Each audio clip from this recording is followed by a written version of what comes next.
Buen día, ¿cómo están? Buen día. Buen día. Hola, buen Bueno, día. ¿cómo están? Veo que somos muchísimos. Veo que somos muchos. Cantidades industriales de personas. A ver cuántos somos. 24. Bueno, Gerardo Rodríguez Arauco, uno de los 3 docentes de la Comisión 1.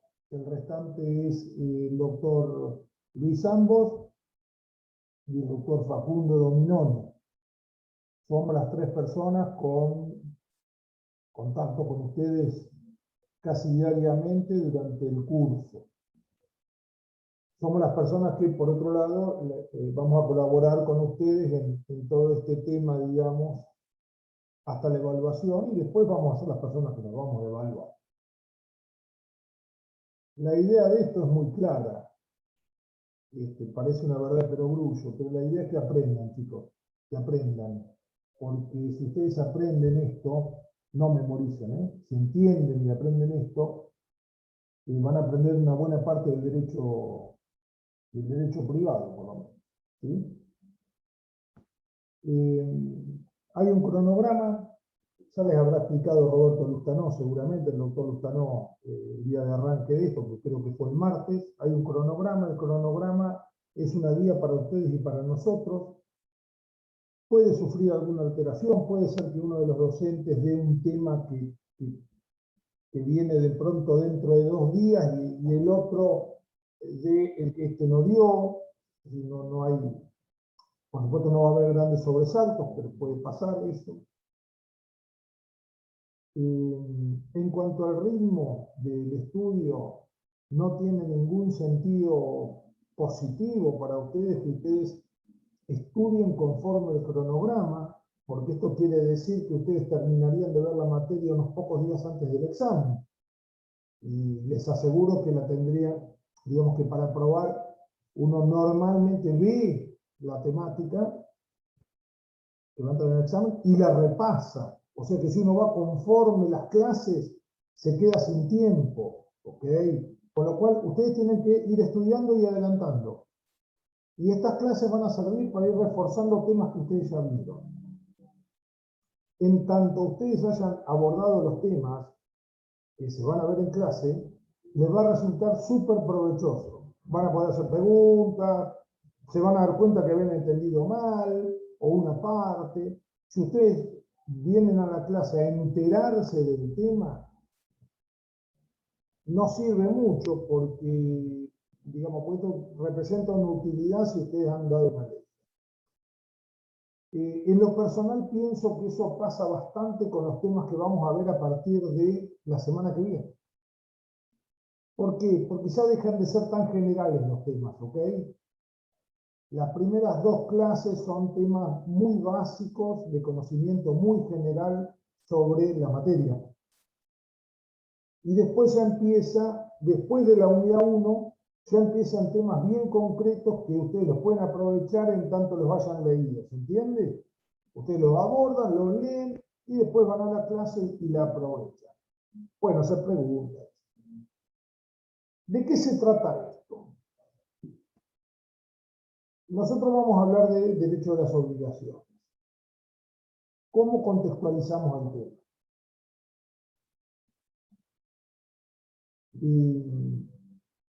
Primero y principal, vamos a partir de la base que el derecho de las obligaciones se ocupa, digamos, de la regulación de lo que se llama obligaciones civiles. Que es desde el punto de vista jurídico, cómo el ordenamiento va a regular un hecho que es un hecho social, es un hecho económico, es un hecho humano, ¿sí? Que después va a tener su correlato en el ámbito del deber ser. Pero el fenómeno, digamos, de lo que nosotros desde el punto de vista técnico llamamos obligaciones, es un fenómeno que tiene un precedente. Y ese precedente es la conducta humana, es decir, son los actos humanos, es lo que hace la gente, ¿correcto? O sea, el derecho no va a crear un fenómeno, sino que va a aprender, es decir, va a reflejar una situación fáctica de hecho que ocurre en la realidad entre las personas físicas o jurídicas y la va a regular. Entonces, primero y principal, las obligaciones tienen como correlato una relación que antes de ser una relación jurídica es una relación humana. ¿Ok? O sea, es una relación entre sujetos que, como muchas relaciones intersubjetivas, tiene efectos jurídicos. ¿Sí? Pero no nace como una relación jurídica, nace como una relación humana. Esa relación humana, que la vamos a entender fácilmente, tiene su correlato después en lo que nosotros llamamos el derecho de las obligaciones, que es una regulación jurídica que lo que va a hacer es atribuir, adjudicar derechos y obligaciones, crédito y deuda a los sujetos en función del emplazamiento que hayan adoptado, entre paréntesis. Le asignará, en una primera medida, muy general, le asignará derechos al acreedor y le asignará deberes jurídicos al deudor. ¿No? Esto es una visión muy estática. Pero antes que esto, es una relación intersubjetiva. Ahora, esta relación intersubjetiva, que genera o refleja después consecuencias jurídicas, es tan importante para después la regulación jurídica, que lo que hace el derecho primero es reconocer, yo diría, una primera pregunta que es, ¿para qué existe esta relación jurídica? ¿En función de qué interés existe esta relación jurídica? Uno podría decir que esta relación jurídica tiene como base una relación humana que se ha trabado, que existe, en busca de la satisfacción de una necesidad. Por ejemplo, si yo tengo la necesidad humana de obtener alimentación regularmente, puedo hacer básicamente dos cosas. La primera es ir y apropiarme manu militari, por la fuerza, hurtando, robando los alimentos. Eso es un delito, ¿correcto? Tiene también sus consecuencias jurídicas en el ámbito penal. En una sociedad organizada, yo lo que tengo que hacer es procurarme aquel objeto que va a satisfacer esa necesidad, puntualmente la de alimentarme, de una manera lícita, ¿correcto? Ahora, si esta fuera una sociedad de economía regulada cubana o de algún otro experimento comunista, habría alguien que a mí me provee la satisfacción de esa necesidad. Es el Estado. En una sociedad capitalista que tiene una regulación jurídica diferente, se parte de la base que si uno tiene una necesidad, la va a satisfacer de la interrelación con los demás. ¿Cómo es esto? Voy al supermercado chino, voy a la góndola, tomo esto, al salir pago el precio, voy y me alimento en mi casa. ¿Qué hice desde el punto de vista jurídico? Celebré un contrato de compraventa de mercadería. ¿Sí? Es decir, me relacioné desde el punto de vista fáctico, desde el punto de vista material con otro para que ese otro me provea algo que yo necesito para satisfacer mi interés y el otro se tornó acreedor de un deber jurídico que tengo yo como comprador, que es el deber jurídico típico de pagar un precio cierto en dinero por el objeto comprado. Es decir, solucionamos el problema del interés a satisfacer, o sea, de la necesidad humana que ambas partes tienen, relacionándonos desde el punto de vista fáctico, celebrando un acuerdo de voluntades que el derecho llama contrato y que le asigna a ese contrato la virtualidad de crear obligaciones que en este caso son recíprocas y que van a tener a comprador y a vendedor como acreedor y deudor recíprocamente, correlativamente, donde uno asumirá la obligación de entregar el producto, los productos prometidos, y el otro el deber de pagar un precio cierto en dinero por ello. Entonces, desde el punto de vista del ordenamiento jurídico,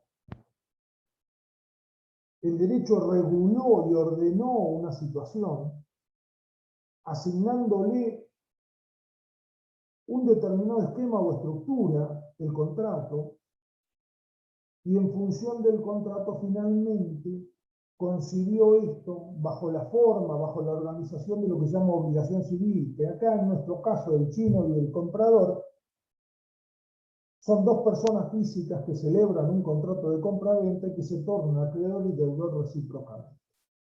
En el fondo,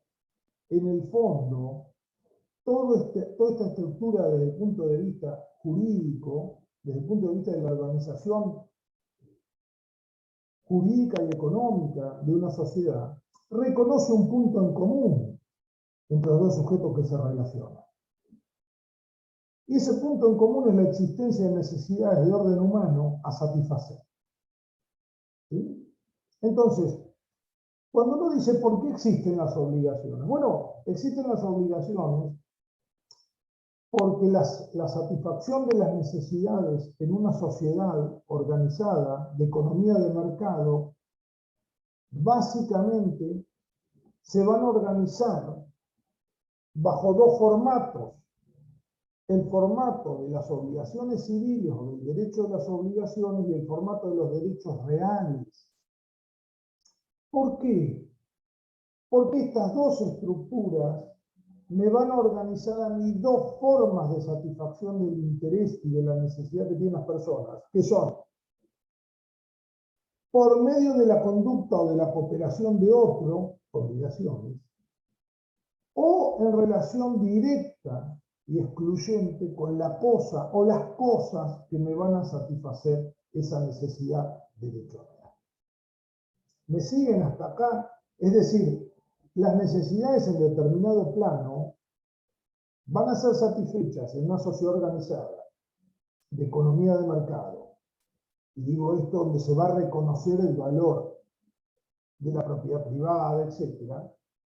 Se van a satisfacer o de la conducta de los demás, en este caso el chino, que es el propietario de los objetos que yo necesito para satisfacer mi interés de tener una alimentación regular, o por el uso, goce y aprovechamiento que yo haga directamente de las cosas de mi dominio o posesión. Por ejemplo, una vez que yo celebré el contrato de compraventa y que se cumplió, ¿quién es el dueño de la lata de tomates y el paquete de arroz? ¿El chino o el cliente? El cliente. Bien, entonces, ahora el aprovechamiento que va a hacer esa persona del objeto comprado, de la cosa mueble comprada, ya no va a depender de un acto de cooperación o de la conducta de otro, sino que va a depender directamente del uso, goce y aprovechamiento que él haga de las cosas que adquirió y de las que se convirtió en dueño. O sea, ya en este punto no estamos hablando de una obligación, sino que estamos hablando de un derecho real. Pero lo que quiero significar, ahora vamos a volver otra vez a temas más abstractos, lo que quiero significar son dos o tres cosas. La primera, no podemos concebir ninguna solución de lo que vamos a estudiar del derecho de las obligaciones sin tener presente antes que de base lo que el derecho tiene que regular y solucionar es una relación interhumana que se origina en el interés que tienen las partes o una de las partes de satisfacer una necesidad humana. Es decir, Cuando nosotros veamos los elementos de la obligación, vamos a hablar de uno llamado objeto de la obligación. Y ese objeto lo vamos a analizar dentro de unos minutos de una manera que nos va a permitir que ese elemento nos haga entender y esté siempre relacionado con la necesidad humana que se tiende a satisfacer con esto. La obligación y la regulación legal de esta relación humana, si pierde de vista el verdadero interés de las partes, particularmente del acreedor, no le va a brindar ninguna solución al acreedor, no le va a proteger el crédito y en definitiva no va a cumplir con el cometido que tenga el ordenamiento jurídico. ¿Sí? Y lo vamos a ver ahora con algunos ejemplos. Entonces, la obligación tiene como base y surge como un efecto jurídico de una relación fáctica que le es preexistente. Esa relación jurídica, ya en el plano, digamos, de lo que nos interesa a nosotros, sabemos que nació de la necesidad de satisfacer el interés de las partes, que es preexistente en la regulación legal que se haga de eso. Y esa relación jurídica, si uno va a la clasificación, podrá ser una relación jurídica patrimonial o extrapatrimonial. En el caso nuestro, vamos a estudiar relaciones jurídicas patrimoniales. ¿Estamos de acuerdo? No vamos a estudiar relaciones jurídicas extrapatrimoniales. Por ejemplo, los efectos personales del matrimonio o de la paternidad. Nosotros vamos a estudiar aspectos vinculados estrictamente con relaciones jurídicas que tienen un contenido patrimonial. ¿Por qué? Porque están referidas a un bien o cosa, mueble o inmueble, los derechos reales, o están referidas a un crédito. Es decir, o están referidos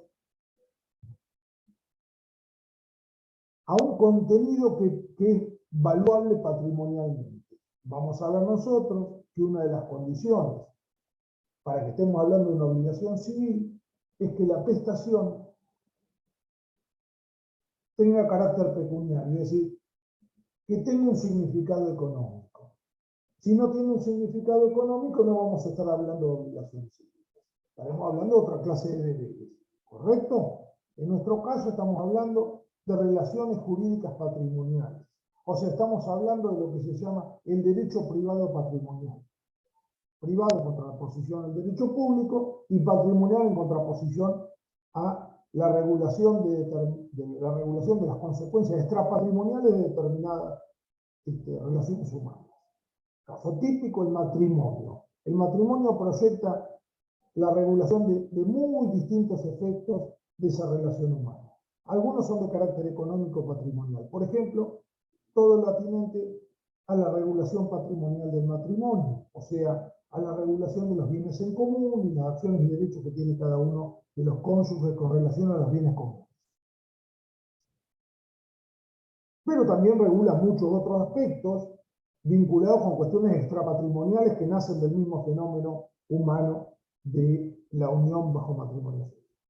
Nosotros aquí nos vamos a ocupar en el derecho de las obligaciones del derecho privado patrimonial. ¿Estamos de acuerdo? O sea que la patrimonialidad de la prestación, el carácter pecuniario o económico que tenga, va a ser decisivo para saber si estamos o no dentro de las obligaciones civiles. Hago un adelanto. No confundamos la patrimonialidad de la prestación, o sea, el carácter pecuniario de la prestación a cargo del deudor, con la patrimonialidad del interés del acreedor. El interés del acreedor podrá ser extrapatrimonial, pero la prestación a cargo del deudor tiene que ser mensurable económicamente. Si yo mando a mi hijo a aprender violín, porque estamos encantados en que él toque el violín y él quiere satisfacer ese interés que tiene, vamos a contratar a un maestro de violín, que hace de eso su vida. O sea, lucra de eso, vive de eso, come de eso, se sostiene de eso. Va a haber un contrato de locación de servicio, Sí. ¿Va a haber obligaciones que se sigan de eso? Sí. Pero ¿cómo? Si el interés del cliente, digamos en este caso, es extrapatrimonial. No importa. Lo que tiene que ser de carácter patrimonial es la prestación. ¿Sí? Entonces dejamos ese adelanto. Las obligaciones civiles son la regulación de los efectos patrimoniales de las relaciones humanas que se traban en función, en búsqueda, para la finalidad de satisfacer un interés patrimonial o extrapatrimonial. ¿Estamos de acuerdo? La patrimonialidad de la prestación no tiene nada que ver con el carácter patrimonial o extrapatrimonial del interés que tiene el acreedor a satisfacer. ¿Y qué ha sido la causa que lo llevó a entablar esta relación humana que desde lo jurídico se llama obligación civil? Desde este punto de vista, la obligación es una relación entre personas físicas o jurídicas y el acreedor tiene un derecho subjetivo a exigir del deudor determinada conducta que llamamos prestación económicamente valorable y que en caso de no obtener el cumplimiento espontáneo, puntual, localizado, íntegro, o sea, en circunstancias de no obtener el pago de lo debido, es una relación que le permite al acreedor exigir el cumplimiento por vía forzada. ¿Qué quiere decir? Que la obligación es un deber jurídico de contenido patrimonial que tiene una característica singular con relación a otros deberes no jurídicos, morales, sociales, etc., que es la exigibilidad. Si alguien preguntara, doctor, ¿cuál es la característica de las obligaciones civiles que lo distingan de otras obligaciones morales, religiosas, sociales? Uno podría decir la patrimonialidad de la prestación, pero básicamente el vínculo como elemento. Es decir, la posibilidad de constreñir, de obligar, de forzar por medio del otorgamiento, la adjudicación de una acción judicial a favor del acreedor que no obtuvo aquello que les debió, que podrá demandar judicialmente el cumplimiento por vía forzada. ¿Sí? Es decir, eso que luego en la estructura del vínculo obligacional vamos a llamar vínculo como elemento, es lo decisivo. Si uno quiere ver cualquier otra relación obligacional, no civil, propia de un deber religioso, moral, social, etcétera, va a ver que lo que no tiene es vínculo, tiene sujeto, tiene objeto, tiene causa, no tiene vínculo. O sea, frente al incumplimiento no hay posibilidad de que el acreedor, por vía del ejercicio de una acción judicial, pueda reclamar aquello que le debe. Entonces, volviendo un poco a lo que hablamos hace unos minutos, estamos en la obligación de una relación intersubjetiva cuyos efectos jurídicos, los que a nosotros nos interesa, se proyectan al ordenamiento jurídico en lo que llamamos obligaciones civiles. Estas obligaciones civiles son una estructura normativa y de principios generales que van a partir de la asignación a una de las partes de un crédito a otra de las partes de una deuda, o sea, de un deber jurídico. Gran parte de la cuestión de la comprensión, digamos, del derecho a obligaciones pasa por entender en qué consisten crédito y deuda. Por lo pronto, el acreedor va a tener un derecho subjetivo, o sea, va a tener un interés jurídicamente protegido, con lo cual vamos a hablar de que el acreedor tiene derecho a la protección de su crédito. Y yo diría que el 90-80% de las normas regulatorias de las obligaciones civiles son directa o indirectamente medios que la ley le da, le otorga, le adjudica al acreedor para la protección de su crédito. ¿Por qué? Porque la ley entiende que protegiendo el crédito y acompañándolo al acreedor con una serie de medidas y acciones tendientes a que él se asegure el cobro, si satisfaga su crédito, por esa vía se va a satisfacer su interés. Por esa vía se va a satisfacer su interés jurídico. Ergo, se va a satisfacer la necesidad que lo llevó a relacionarse con el otro. Volvemos al ejemplo del chino. En las obligaciones, la obtención de esa utilidad que va a satisfacer la necesidad que yo tengo, juro, o sea, la satisfacción de ese interés jurídico, se produce por la conducta de otro. ¿Cómo se llama esa conducta de otro? Prestación. Vamos de nuevo. Yo me relaciono con el chino en búsqueda de satisfacción de satisfacción de una necesidad, para lo cual mi crédito consiste en que el otro se comporte, se conduzca de una manera que me genere esa utilidad. ¿A qué se obligó el otro? A hacerme entrega voluntaria y material de la cosa que yo compré. Si yo contrato a un señor para que me pinte el garaje de casa, la satisfacción del interés que yo tengo en juego, que es obtener la mejor conservación de mi propiedad, se da por la conducta del pintor, él u otro, que lo ayude o lo reemplace, que vengan y realicen la tarea. Quiere decir que en las obligaciones, la utilidad que va a satisfacer esa necesidad humana se va a producir en forma mediata por la conducta, por la actividad, por la prestación que tiene como deber el deudor. Es decir, el deudor con su actividad, dar, hacer o no hacer, me va a procurar esa utilidad, que va a satisfacer el interés. En los derechos reales esto no sucede. No hay intermediación. La satisfacción de la necesidad es directa y surge del aprovechamiento material que yo hago de la cosa que tengo bajo mi posesión. ¿Por qué? Porque soy el dueño, porque soy el condómino, porque soy el superficiario, porque soy el usufructuario. No importa el derecho real de que se trate.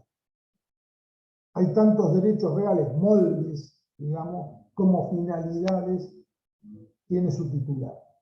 Hay derechos reales de garantía, hay derechos reales, la mayoría que requieren posesión, pero la noción sería, en los derechos reales, la utilidad la obtiene el titular del derecho real directamente de las cosas que posee, de las cosas de las que es dueño, mientras que en los derechos obligacionales, creditorios o personales, esa utilidad proviene de la conducta de otro. O sea que hay una intermediación para satisfacer ese interés. Y esa conducta de otro es la prestación a cargo del deudor. Que si uno la quiere esquematizar, podría decir, consiste en que me den algo el chino, que me da la mercadería, o que haga algo, es el pintor en el garage, o que se abstenga de hacer algo. Yo le compré a un señor un kiosco y pusimos una cláusula que por 5 años no se podía poner otro negocio idéntico el señor en 10 cuadras a la redonda. Entonces la utilidad me la brinda su abstención, su no hacer. ¿Estamos de acuerdo en eso? Es decir, estamos de acuerdo en que la conducta del deudor y el deber jurídico a su cargo son solamente un medio, un vehículo, un mecanismo para que el acreedor satisfaga su interés. Con lo cual yo tengo que decir a esta altura que la conducta del deudor no es un fin en sí misma, la del acreedor. ¿Estamos de acuerdo? Es decir, la conducta del deudor en tanto prestación así solita no puede constituir el objeto de la obligación. Y esto tiene que ver con lo que nosotros concebimos como obligación civil. Cuando ustedes van y estudian, desafortunadamente, pues es un plomo, pero lo tienen que estudiar sobre la naturaleza jurídica de la obligación, van a ver teorías dualistas, monistas, etcétera, etcétera, etcétera. Pero básicamente lo que van a ver son las teorías clásicas, la escuela de Savigny y la de Hegel. O sea, los subjetivistas y los objetivistas. Los subjetivistas entienden, conciben la obligación civil como una estructura del ordenamiento jurídico destinada a asignarle al acreedor la potestad de someter la voluntad del deudor a su propia voluntad para obtener del deudor una conducta que le es debida al acreedor. Esto podía tener sentido en la Roma antigua con el nexum, ¿sí? Con el nexum, o sea, como los romanos concebían el vínculo jurídico que hoy llamaríamos obligación, basado en un nexum, o sea, en un vínculo que era de orden personal, que inclusive habilitó, históricamente hablando, ante el incumplimiento la posibilidad de someter físicamente la persona del deudor, reducirlo a esclavitud, venderlo, etc. En un ordenamiento jurídico romano primitivo, porque por supuesto inmediatamente luego conoció las fórmulas que podríamos llamar económicas de solución de los problemas, hasta entender que en realidad el acreedor lo que tenía un derecho sobre el patrimonio de la persona. Y así surgieron algunas soluciones como la bonorum cessio, la bonorum venditio, es decir, la posibilidad que el deudor, para evitar las consecuencias a nivel personal o físico y la sujeción de su propia persona, la pérdida, la coerción de la libertad a manos del acreedor, las primeras fórmulas, digamos, para salir del problema fueron, bueno, ceda todos sus bienes, bonorum cessio, o bonorum venditio, es decir, el derecho de venderle todo y cobrarse. En el fondo, esta noción de la obligación como una potestad que el Estado le reconoce al acreedor para que imponga su voluntad sobre la voluntad del deudor, sometiendo al deudor para que éste cumpla espontáneamente y si no por medio de órdenes judiciales la conducta que es debida, desconoce dos cosas en el derecho moderno. Cuando digo moderno digo en los últimos siglos. Primero, que la libertad personal es incoercible, o sea que hay una garantía constitucional de la libertad personal. Creo que fue la Asamblea del año 13 la que abolió la prisión por deudas. ¿Es cierto? Y las torturas.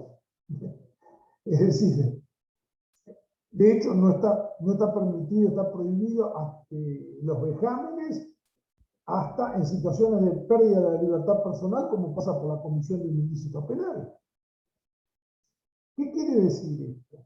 Que el primer límite real de un ordenamiento jurídico moderno al derecho de crédito entendido como la posibilidad de sometimiento de la conducta del deudor hasta que satisfaga el interés del acreedor, está dado por la garantía constitucional de la libertad personal. El carácter incoercible e inviolable de la persona humana va a constituir una limitación clara a los derechos que tiene el acreedor respecto de la voluntad del deudor, decía ayer, y respecto de la persona del deudor y su conducta. Y la segunda limitación viene del propio objeto de la obligación. Y acá yo me quiero detener un segundo. Esto es difícil que ustedes ahora lo entiendan, pero le van a asignar valor. ¿Por qué? No me quiero adelantar, pero ¿qué sentido tiene concebir desde la naturaleza jurídica del Instituto de la Obligación Civil que la obligación es un juego de voluntades, de una voluntad preeminente superior a la del acreedor y con un ordenamiento, una estructura que le permite someter la voluntad del deudor para obtener la conducta del deudor por vía forzada. Si lo que el acreedor quiere es la satisfacción de su interés, no quiere someter al deudor a ninguna clase de escarnio o limitación de la libertad personal. ¿Ustedes qué quieren? ¿Que el dueño del supermercado chino o su empleado les dé la lata de tomates y la botella de vino? ¿O quieren la botella de vino y la lata de tomates? ¿Ustedes quieren, como acreedores, que el garaje esté pintado o que sea Pedro el que lo pinte? ¿Ustedes quieren que un señor que se obligó a no instalar el negocio sea él el que no lo instale o que no se instale el negocio? ¿Qué quiero decir con esto? El deber jurídico del deudor se integra de su conducta en tanto esa conducta esté orientada a la satisfacción del interés del acreedor. El interés del acreedor no es la conducta del deudor, sino su resultado. Vamos de nuevo. Supongamos que una persona le vende a otro un auto y no cumple. 3 meses después muere y un pariente del vendedor lo llama al comprador y le dice que el dueño del auto se lo legó, es decir, dejó una disposición de última voluntad testamentaria por el cual le regalaba el auto. ¿Cumplió el deudor que vendió el coche y no lo entregó? ¿Cumplió? No, no cumplió. ¿Cumplió la prestación que estaba constituida por dar materialmente el vehículo para transferir sobre ellos los derechos reales que tenía en favor del comprador, entregándole la documentación y firmando el formulario 08? ¿Cumplió con eso? No cumplió. En nuestro ejemplo, ¿hay responsabilidad civil? No. ¿Por qué? Porque el acreedor obtuvo la satisfacción de su interés. Supongamos en el caso del pintor, Pedro cobró por el trabajo, material y mano de obra. Después se dedicó a ser fletero. Entonces mandó un primo, que fue y hizo el trabajo. ¿Pedro cumplió? No.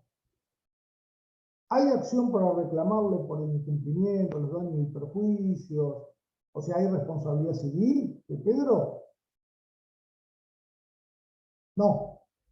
Pero alguien podría decirme, doctor, perdón, si el deber jurídico es cumplir con la prestación, y la prestación es conducta, dar, hacer o no hacer. Una vez que no se cumple, no nace la responsabilidad civil. O sea, no hay una responsabilidad. En estos ejemplos no. ¿Por qué? Porque hubo satisfacción del interés del acreedor por vía indirecta.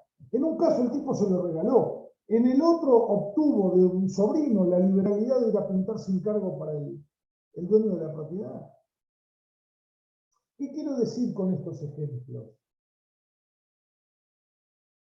Que el crédito y la deuda no giran en torno al comportamiento del deudor. O sea, la prestación es un dato, la prestación es un elemento de lo que llamamos objeto de la obligación. Pero si no entendemos dentro del objeto de la obligación el interés jurídico del acreedor, no vamos a acertar nunca en decir si hay cumplimiento, incumplimiento, responsabilidad civil o no de responsabilidad civil. ¿Me siguen?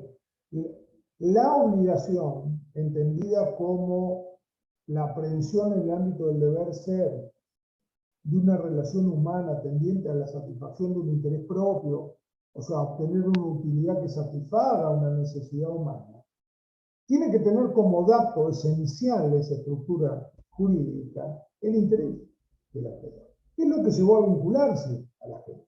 Es decir, esta gente se vinculó en orden a un interés. A nadie le, digamos, en el fondo, no es relevante, finalmente no es relevante la conducta o la voluntad, como decía Savigny, del deudor. Lo relevante es la utilidad que esa conducta le genera al acreedor, porque esa utilidad va a satisfacer el interés que tiene todo el acreedor. No sé si se habría entendido. Conducta y utilidad, conducta y resultado de la conducta son dos cosas diferentes. Prestación e interés son dos cosas diferentes. La obligación no puede ser concebida como una estructura jurídica tendiente al sometimiento de la voluntad del deudor a la voluntad preeminente del acreedor, porque eso no le garantiza al acreedor la satisfacción de su propio interés. ¿Queda claro? La conducta del deudor, en tanto deber jurídico, tiene que estar coordinada, tiene que estar dirigida, tiene que ser idónea para la satisfacción del interés del acreedor. Y ese interés forma parte del objeto de la obligación. Por eso en mis ejemplos tramposos, para los que saben ahora que nada, todavía recién está empezando, en mis ejemplos la obligación se había extinguido por satisfacción indirecta del interés del acreedor. Es decir, sin necesidad de que el deudor le cumpla la prestación. ¿Se comprende lo que digo? O sea, no hubo necesidad de prestación para satisfacer el interés del acreedor. En un caso lo regaló, en otro le gestionó la liberalidad de un sobrino que fue pintor gratis. ¿Se comprende de lo que estamos hablando? Yo sé que es bastante abstracto, pero es importante, porque después va a permitir que ustedes entiendan o no la nota.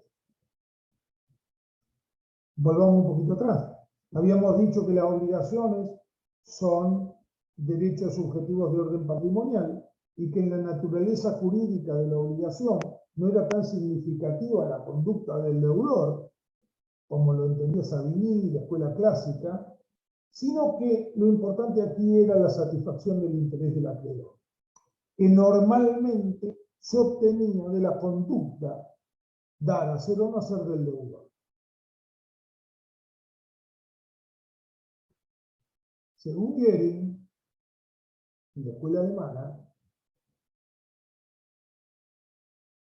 los derechos subjetivos, en este caso las obligaciones, que son derechos subjetivos, son intereses jurídicamente protegidos. O sea, lo relevante no es la voluntad, sino el interés. Volvemos, ¿no?, al tema. Lo importante no es la conducta, prestación, sino la satisfacción del interés. Con lo cual, digamos, el ordenamiento jurídico lo que va a hacer es rodear al crédito de una cantidad de protecciones,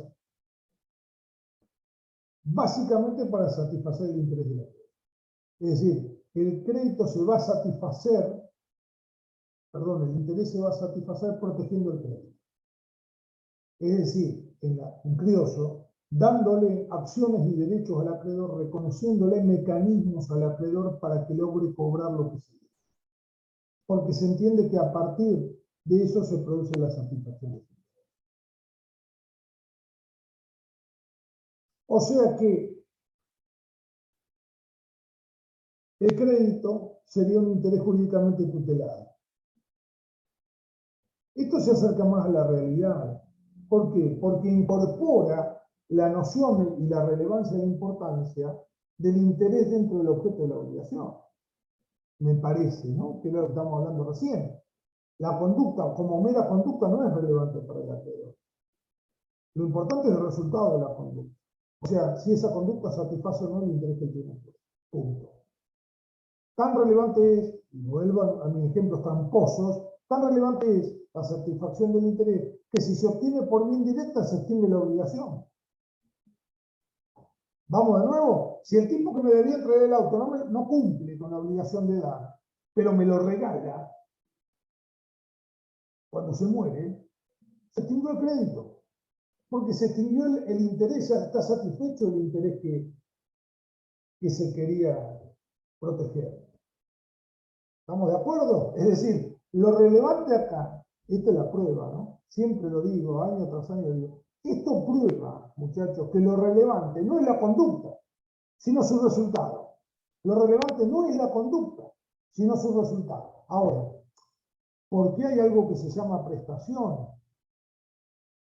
Porque normalmente el cumplimiento de esa conducta conlleva o tiende a la satisfacción del interés del acreedor, tiende a obtener esa utilidad. Normalmente, repito, el cumplimiento de la conducta que llamamos prestación genera, procura la satisfacción del interés. Siempre debe la satisfacción del interés del acreedor, perdón, siempre debe un resultado satisfactorio. Sí. ¿Siempre se ve satisfecho el acreedor? No. No. Hay algo que llamamos obligaciones de medida de resultado. En las obligaciones de resultado, vamos a ver más adelante, el resultado entendido como la satisfacción del interés del acreedor está garantizado, está asumido por el deudor. En el ejemplo del chino, hay una obligación de resultado de ambas partes. El chino tiene que hacerme entrega voluntaria y material de las cosas que yo le compré. Un ray, una botella de vino y pañales para el niño.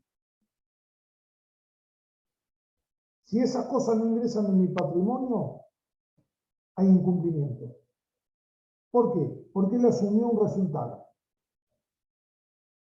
Debía hacerme tradición de esas cosas, debía hacerme entrega voluntaria y material para constituirme en dueño de los elementos comprados. Y yo le garanticé un resultado. ¿Cuál es? Que iba a obtener un precio cierto en dinero. ¿Cuál es?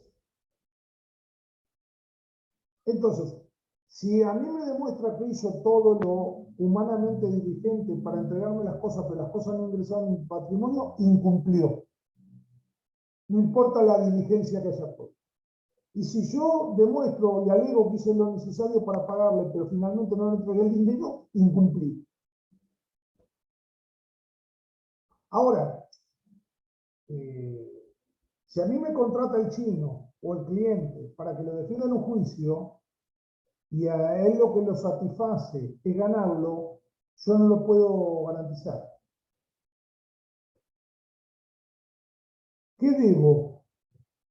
¿Una sentencia favorable o la diligencia consistente en todas aquellas conductas que yo deba seguir como buen abogado para procurar la mejor defensa? Lo segundo. Quiere decir que esta obligación es de medio, no de resultado.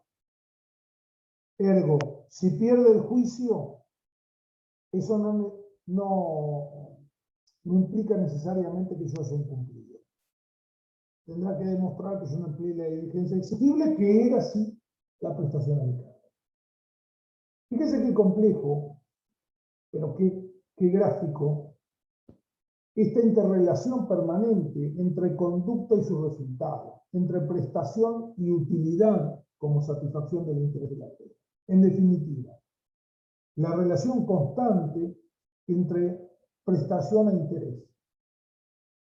Por eso algunos autores, para un poco visualizar esto de otra manera, no hablan de prestación, hablan de programa prestacional, hablan de un conjunto de conductas de dar, hacer y no hacer, que vienen todas coligadas, aún en las obligaciones más simples. Ahora lo vamos a ver.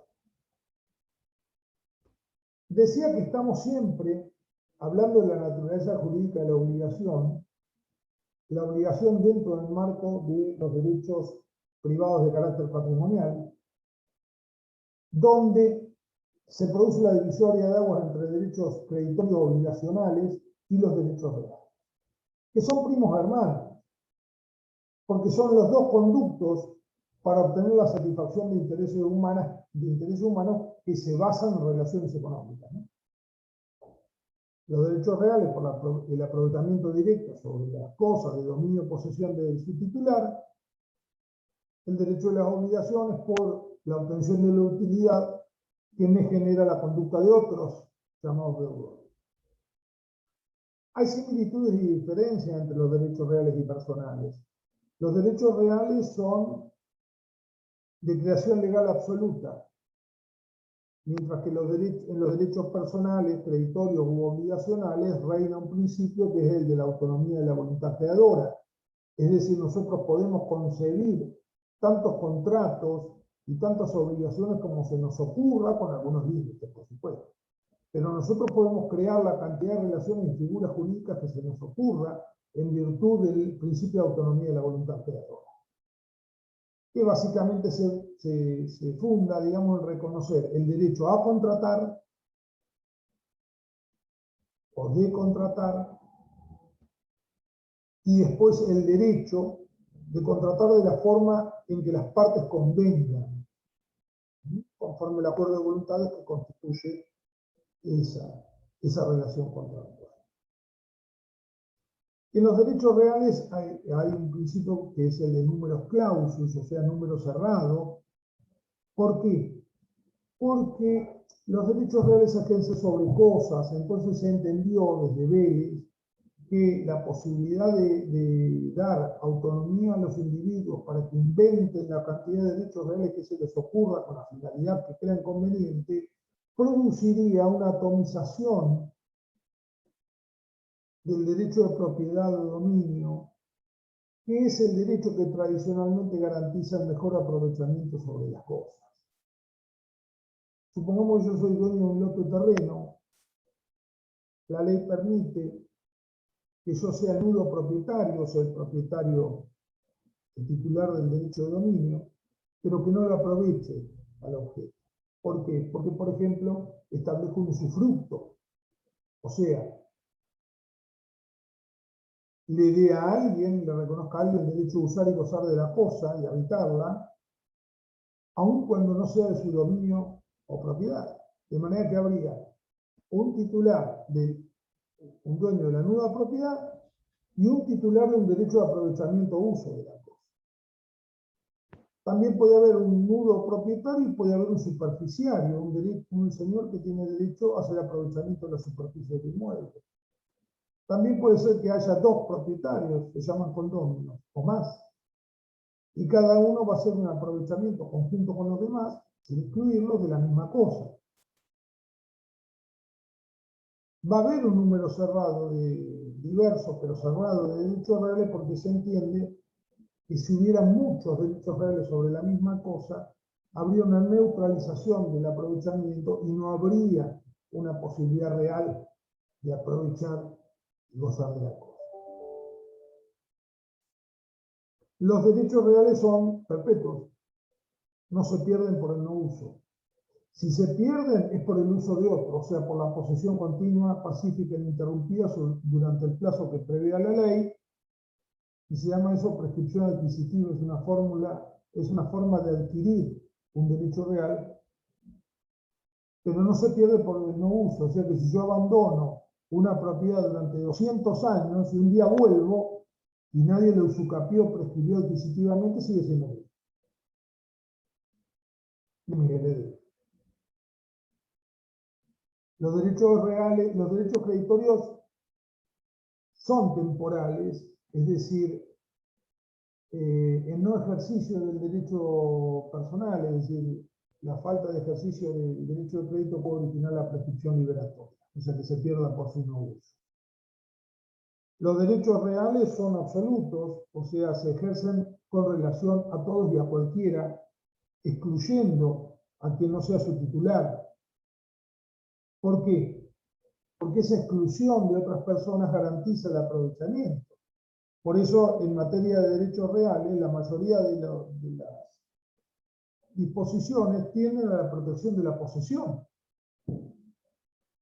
Porque, como dijimos, la utilidad que saca el titular de su derecho lo hace directamente la cosa de su posesión. No necesita intermediarios. Sí necesita un ordenamiento jurídico que le dé acciones para excluir, para repeler a otros. ¿Sí? Por eso hay acciones posesorias de despojo, turbación, es decir, hay acciones para evitar que los otros intervengan en esta relación directa con la cosa del dominio de propiedad, evitando o alterando, menoscabando ese derecho que tengo yo a obtener una utilidad de la cosa. Para eso es mío. En los derechos personales eso no sucede.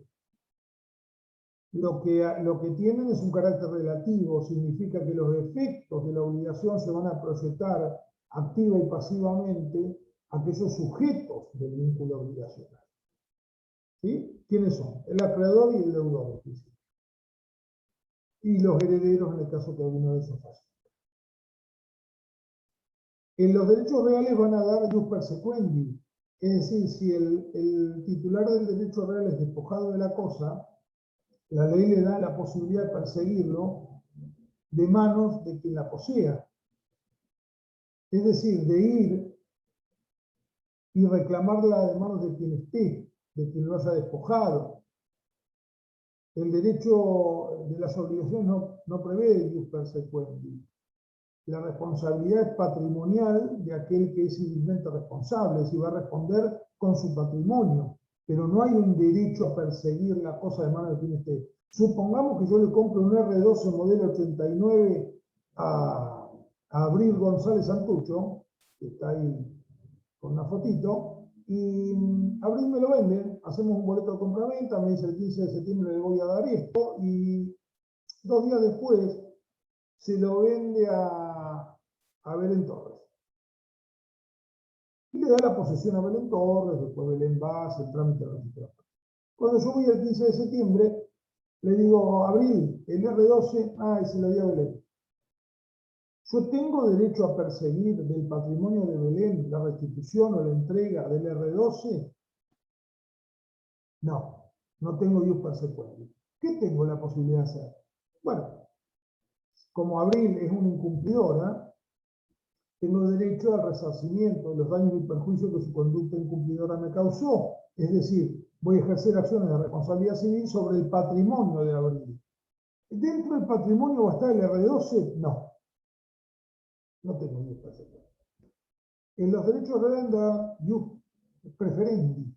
Preferendi significa que se va a aplicar el aforismo romano, primero en el tiempo, mejor en el derecho. Es decir, que el primero que haya adquirido el derecho real y se haya hecho de la cosa va a ser preferido a los demás. En materia de derechos de obligaciones, ese jus preferendi no existe. De lo contrario, Abril no podría haberle dado legítimamente a Belén el auto. ¿Por qué? Porque yo estaba primero en el derecho, primero en el tiempo. Sin embargo, no fui el mejor en el derecho. No hay jus preferendi. Estas son las diferencias y similitudes que hay entre los derechos reales y personales.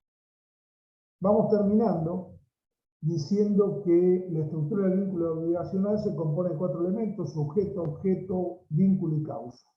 Donde el elemento tipificante es el vínculo, pero donde el que más trabajo les va a dar es el objeto. Por eso quiero que hagan hincapié en ese tema para la próxima clase.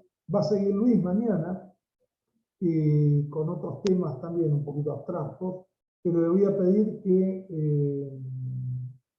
le dé particular importancia al tema de los elementos de la obligación y se engancha a partir de ahí.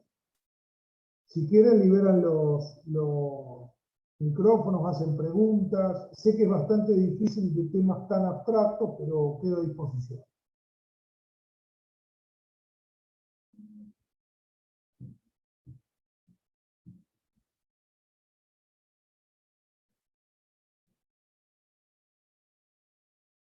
Yo le puedo hacer una pregunta. Si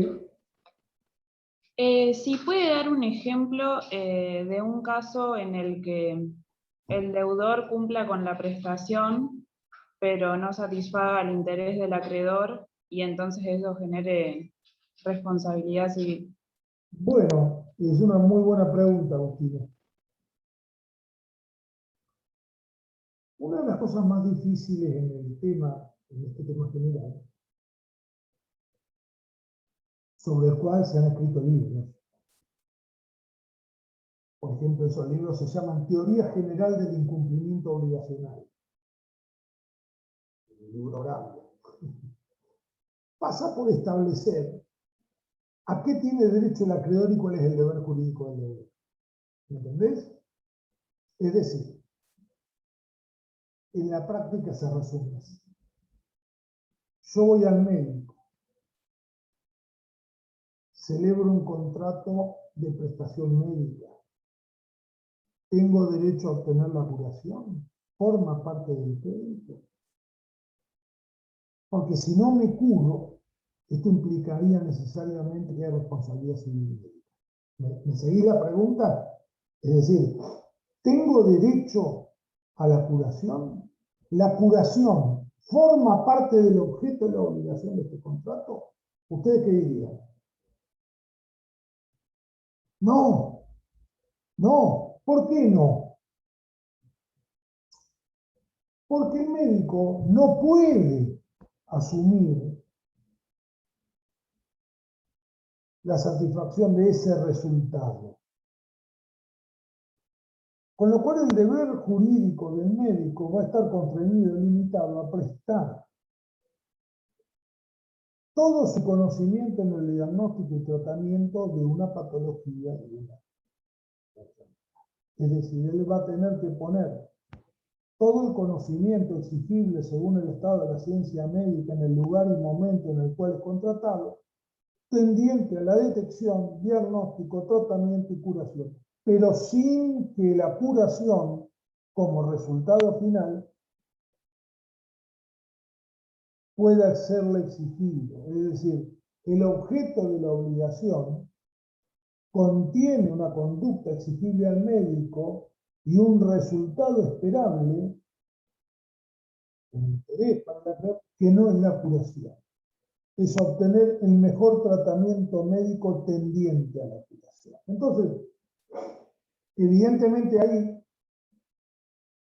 uno podría decir, si no se curó, esto no necesariamente implica responsabilidad civil. Si no se curó, no es que necesariamente hubo incumplimiento, porque el único incumplimiento estaría dado por la falta de una diligencia por parte del médico conforme las reglas del arte de curar. No sé si fue explícito. Ahora, si yo lo contrato al médico para que me opere la vesícula y me saca un riñón, porque le llevaron la planilla, tenía 10 operaciones y leyó en el renglón de abajo, decía ablación renal, cosa que ocurre lamentablemente todos los días, y me saca un riñón y me dice, ¿y Arauco, cómo anda el riñón? ¿Ahora orina bien? Sí, siempre orina bien, porque yo fui por la vesícula que me sigue doliendo. Entonces, evidentemente, hay un incumplimiento, pero no porque no me curé de la vesícula, sino porque hubo una falta de diligencia, es decir, porque hubo culpa del médico, entendido como una falta de adecuación entre lo que hizo y lo que debía hacer. ¿Sí? No sé si fui claro. Esto va a depender, repito, discernir cuál es el interés del acreedor en nuestro ejemplo grotesco, la curación o un buen tratamiento médico, ¿no?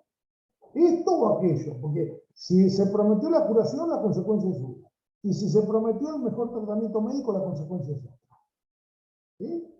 Este tema va a depender la identificación de cuál es el interés jurídico del acreedor y entonces también cuál es el deber jurídico del deudor, va a depender de, por ejemplo, la clasificación de las obligaciones como de medio de resultado. Es decir, insisto en esto, cuando yo identifico que dentro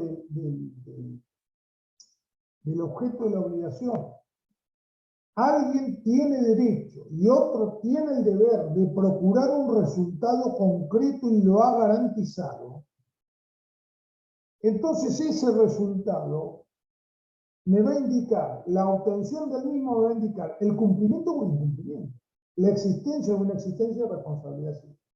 Cuando la obligación no es de resultado, sino que son de las llamadas obligaciones medio de mera conducta, el compromiso jurídico, el deber jurídico del deudor, no va a ser garantizar un resultado satisfactorio fatalmente, sino desarrollar una conducta idónea, diligente, no culpable, tendiente, coordinada a satisfacer el interés del acreedor sin garantizarlo.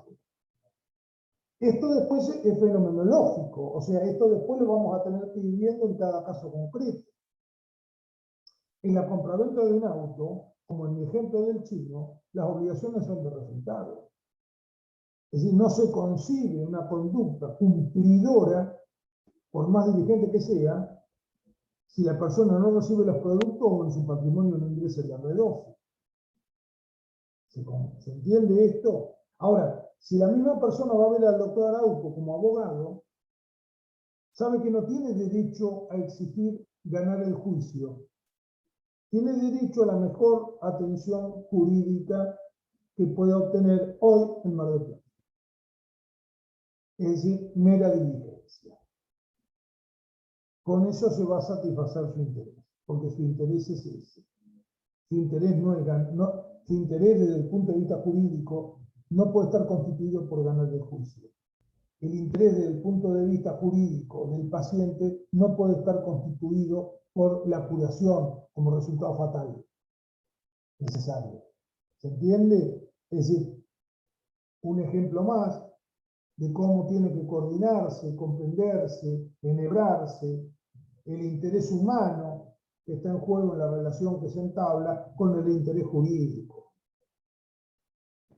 Esto es muy interesante, lo van a ver con Luis cuando hablen de causa fin y causa fuente, porque en la causa fin o finalidad vamos a ver que ahí es donde se juega un poco la coordinación, y esto lo voy a decir vulgarmente, entre lo que la gente quiso y lo que el derecho le reconoció.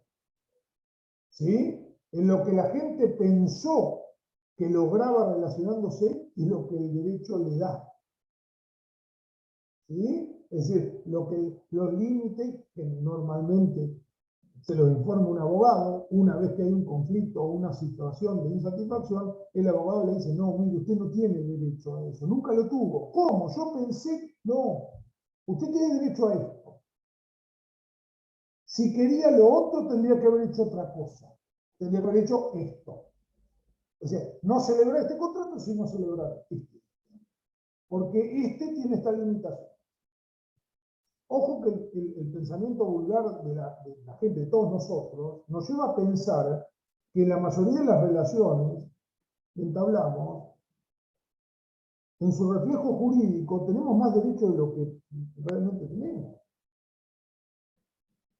Esto tiene que ver un poco con la información, que es un dato muy relevante en la obligación, porque lo van a ver conmigo, porque dentro del objeto está la prestación y el interés. La prestación a cargo del deudor no es solamente la prestación principal, dar, hacer o no hacer, sino que ahí los llamamos deberes secundarios de conducta. Estos deberes secundarios de conducta provienen, en el fondo, del principio general de buena fe que reina en este ámbito. Y se resumen en varios, pero supongamos en el caso de una concesionaria que vende un auto, o de un médico que es contratado en una clínica por un paciente, por ejemplo, en el derecho de información, en el deber de información, perdón. Es decir, el deber de informar acabadamente, previamente al otro sobre la naturaleza del acto que se va a celebrar, cuáles son las alternativas que se van a seguir y a qué va a tener derecho. Esto ustedes no necesitan estudiar abogacía, saben que existe muy acendradamente, muy acentuadamente en el derecho del consumidor. ¿No es cierto? Donde uno podría decir, mire, perdóneme, yo le vengo a devolver esto, porque esto no es lo que yo quería.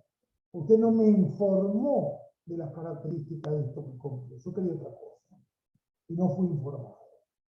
Entonces, hay un conjunto de conductas llamado prestación, sus deberes conexos, secundarios de conducta, que van a ir coordinando todos hacia un norte que es la satisfacción del interés de la fe. En algunos casos va a estar garantizada obligaciones de resultado, en otros casos no va a estar garantizada obligaciones de medios o de mera diligencia.